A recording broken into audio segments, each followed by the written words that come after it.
ma olin... No nüüd on... Sa jaburad.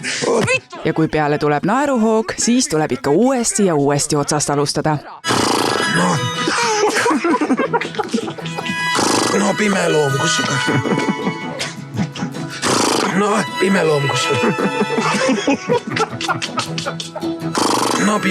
sa kargad?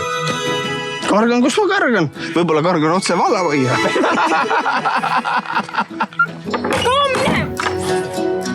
Too mine! Jälle! Aga millest film üldse räägib? Säärane mulk on ajastulugu, mis põhineb Liidia Koidula klassikalisel näidendil. See komöödia toob ekraanile ärkamisaegse külaelu keeva katla, kus maade ja armastuste nimel põikuvad vana ja uus maailm. Siin kandis ma olen kõik ära näinud, mida mul näha pidi olema. Siin kandis olen ma kõike näinud, mida mul näha oli vaja. Erise vürtsi lisab filmile see, et sündmuste keerisesse on kirjutatud ka autor Liidia Koidula ise. Kui külakauneim neiu Maie peab valima ausa mulgi ja libekeelse kavalpea vahel, siis on Koidula kistud intriigide keskele. Sinu käest ei taha ma mitte midagi.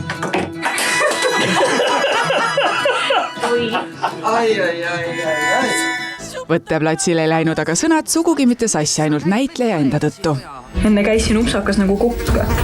Teine pidi kroonu minema.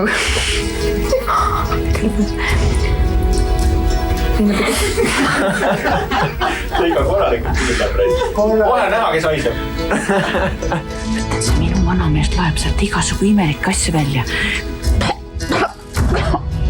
Kurku.